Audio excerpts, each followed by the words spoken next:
Salut tout le monde, c'est Nat. Aujourd'hui on se retrouve pour une nouvelle vidéo dans laquelle on va encore parler de la publicité Facebook. Cette fois-ci on va plus parler de l'aspect visuel, donc vraiment de la publicité en elle-même, plutôt que de l'aspect technique ou encore stratégique. Parce qu'au final c'est l'élément principal, hein, c'est ce que la personne va voir quand elle va se balader sur Facebook, ça va être votre publicité. Et c'est elle qui va directement capter son attention et qui va faire que la personne va cliquer et puis après potentiellement acheter votre produit. Donc on va décomposer d'abord une publicité Facebook. En général, ce que vous allez utiliser dans la plupart des cas, ça va être soit une image, soit une vidéo. Alors déjà, entre image et vidéo, qu'est-ce qui est le mieux?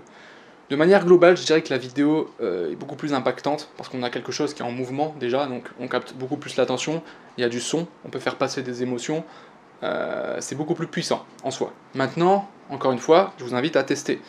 Faites pas que de la vidéo. Vous pouvez faire de la vidéo évidemment, mais faites aussi des photos. Des fois, il y a des pubs, pour ma part en tout cas, qui fonctionnent mieux en photo, juste avec une simple image, qu'en vidéo. D'accord? Donc encore une fois, ça, il faut tester.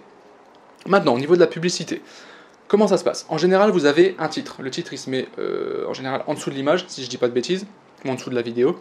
Ce titre-là, moi, je l'utilise soit pour mettre en place mon offre, donc par exemple une grosse réduction, profitez de 50% de réduction en ce moment, ou offre exclusive, exceptionnelle aujourd'hui, ou encore, je sais pas, un produit acheté, le deuxième offert, ben voilà. Soit j'utilise pour mettre une offre, ou alors, dans un deuxième cas, ça encore une fois je fais du test, je l'utilise pour mettre le résultat. Donc par exemple, on va prendre l'exemple que je vends une barre de traction, vous allez mettre, obtenez, je sais pas, devenez musclé en 4 semaines. Voilà, par exemple. C'est important, petit tips, d'utiliser des chiffres, des données chiffrées en fait. L'humain est plus réceptif à ce type de phrases, donc n'hésitez pas à utiliser des chiffres, comme les 50%, obtenez des abdos en 4 semaines, etc. Bref, voilà, ça c'est le premier élément. Ensuite, il faut réfléchir en fait en termes d'utilisateurs. Qu'est-ce que font les gens quand ils se baladent sur Facebook? Ils scrollent. Ils scrollent, ils scrollent, ils scrollent, ils scrollent. Il faut que quand vous affichez votre publicité, la personne elle soit captée en fait, qu'il y ait quelque chose qui attire. Et la première chose, ça va pas être ce que vous allez écrire dans la publicité, ça va être la forme en fait. Et la forme, en général, ce qui se passe, le premier élément par lequel on est impacté, ça va être les couleurs. Sur Facebook, on est plus dans des variantes de bleu, d'accord? Donc, pour attirer, clairement, on pourrait claquer du rouge, voilà. La personne se balade, c'est plutôt bleu, boum, il y a un truc rouge qui arrive, tout de suite on est capté, on a envie de s'arrêter. Le rouge, maintenant, faut faire attention, parce que dans le subconscient, c'est plutôt interprété comme attention, danger, donc il faut peut-être mieux éviter ce type de couleur, mais encore une fois, ça dépend du type de personne à qui vous vous adressez. Mais peut-être utiliser plutôt peut-être du jaune, du orange, du vert, d'accord? Ça va se dégager quand même assez du bleu, et puis ça va capter l'attention. Donc ça, c'est la première chose. Ensuite, une fois que vous allez capter l'attention, déjà au niveau de la couleur, la personne elle va regarder le visuel. Okay, donc elle va regarder soit votre image, soit votre vidéo. On part du principe qu'on voit une barre de traction. Sur l'image, s'il vous plaît, ne commencez pas à mettre une barre de traction. Juste une barre de traction comme ça, parce que la personne en fait, elle s'en fout de votre barre de traction. Donc soit elle est vraiment en train de rechercher une barre de traction, mais dans ce cas-là on se pose la question de pourquoi elle est sur Facebook, parce qu'en général quand on est sur Facebook c'est pas pour chercher un produit, hein, c'est plus pour se divertir. Si elle veut chercher une barre de traction, elle va plutôt taper barre de traction dans Google, et là on utilisera plutôt peut-être Google Ads. Donc mettre une photo d'une barre de traction c'est pas forcément le meilleur moyen d'attirer son attention. Il faut réfléchir et se dire, ok, la personne elle veut quoi? Elle s'en fout de la barre de traction. Ce qu'elle veut c'est quoi? C'est se muscler, elle veut devenir musclée. Donc ce qu'on va faire c'est qu'on va lui mettre une photo du résultat qu'elle veut avoir. Donc on va mettre un homme musclé, une femme musclée, peu importe, ça dépend de la cible encore une fois. On va prendre en compte l'âge, etc. Ok, pour vraiment mettre la bonne photo. Et là tout de suite ça va avoir beaucoup plus d'impact. On lui montre pas le produit qu'elle veut, on lui montre le résultat qu'elle veut. Okay, et au final, le produit, la barre de traction, là en l'occurrence, c'est juste le moyen d'atteindre ce résultat. Et ça, on va en parler, mais uniquement sur notre boutique après. La personne, elle arrive, elle voit, elle se dit, ok, purée, il y a un mec musclé, ok, je peux avoir ce résultat-là, ok, je clique pour savoir comment je peux faire, en fait, tout simplement. Et après, là, sur le site, on explique, on dit que voilà, avec la barre de traction, etc., tu vas pouvoir te muscler. Ok, donc retenez bien ça, c'est super important. Ensuite, une fois qu'on a travaillé le visuel, donc l'image et ou la vidéo, il y a le texte au-dessus. Qu'est-ce que je recommande de mettre dans le texte? Pareil, on se focus sur les résultats.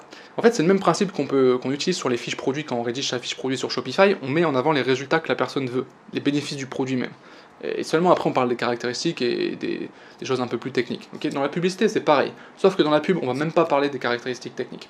On va parler vraiment des résultats. Donc prenez en compte un petit peu la période. Là, par exemple, je sais pas, on est en mai, l'été arrive bientôt. Qu'est-ce que veulent les gars? S'ils veulent se muscler, en fait, c'est pour être bien sur la plage cet été, etc. Voilà. Donc essayez de comprendre ça aussi. Encore une fois, on reprend l'exemple de la personne, elle veut pas de barre de traction, elle veut se muscler. Maintenant, on va aller plus loin. Pourquoi elle veut se muscler? C'est quoi son objectif derrière? Est-ce que c'est de faire le beau gosse sur la plage cet été? Ou est-ce que c'est juste dans un souci je sais pas, de bien-être? Voilà, pour avoir confiance en soi, la personne veut être bien dans son corps, par exemple, j'en sais rien. On va jouer là-dessus. Et ça, pareil, c'est à vous de le définir en fonction de votre cible. Et on va écrire ça dedans, d'accord? Par exemple, préparez-vous, musclez-vous pour cet été. Voilà, envie d'avoir des abdos sur la plage, etc. Ou envie de montrer vos abdos sur la plage, etc. Bref, on va travailler ce texte-là de cette manière-là à montrer vraiment les résultats. La personne, elle a déjà été interceptée, elle a déjà eu l'attention captée par le visuel, maintenant elle va lire le texte. Okay, et pareil, là on remet une couche. On remet une couche encore plus précise pour vraiment que ça colle à ce que veut vraiment la personne. Et là elle va se dire, ok, ah ouais, pour cet été, ouais, en plus c'est ce que je veux. C'est exactement ce que je veux, ok? Voilà. Une fois qu'on a mis ça, on continue avec le texte. Cette fois, on va présenter en fait les bénéfices de votre projet. Alors, mettez pas 36 bénéfices, il faut que le texte soit assez court, hein. Sinon ça va saouler la personne. Et de toute façon, les gens en général, quand les textes sont trop longs, ils lisent pas. Donc, faites quelque chose de vraiment simple et vous allez lister peut-être les bénéfices. Donc, par exemple, avantage, donc, on va dire obtenez devenez musclé pour cet été. Ensuite, grâce à notre barre de traction, on pourrait rajouter ça, même si c'est pas la chose la plus impactante, parce qu'encore une fois, la personne elle s'en fout du moyen, ok? Et ça, on va plus en parler sur le site. Et vous allez en fait présenter votre offre. Donc l'offre, ça peut être par exemple, là en l'occurrence, vous obtenez en ce moment 50% de réduction sur notre barre de traction. En plus, on vous offre un pack, un programme de sport sur 4 semaines. Ça tombe bien, dans 4 semaines, c'est le début de l'été, donc il n'y a pas besoin d'avoir un programme sur 5 mois. En 4 semaines, il y a moyen déjà d'avoir des résultats pour cet été. Bim. Vous mettez ça. Et vous pouvez même rajouter encore un argument supplémentaire. En plus, on vous offre un programme nutritionnel que vous allez devoir respecter pour atteindre encore plus vite ces résultats, par exemple. Okay, et enfin, dernière chose, on va jouer sur l'urgence. Donc dépêchez-vous, l'offre est valable uniquement pendant 24 heures, pendant 7 jours, nos stocks sont limités. Attention, notre réduction spéciale, exclusive, elle est valable uniquement pour les 50 premières personnes. Enfin voilà, on va mettre un petit peu d'urgence, d'accord? Voilà.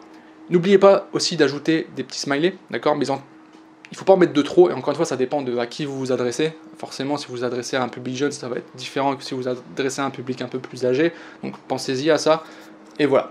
Donc voilà les différents éléments sur lesquels il va falloir jouer au niveau de la publicité. Retenez bien une chose, c'est qu'il faut encore une fois tester un maximum. Donc faites vraiment beaucoup de tests par rapport à ça. Et puis voilà, ça devrait bien se passer.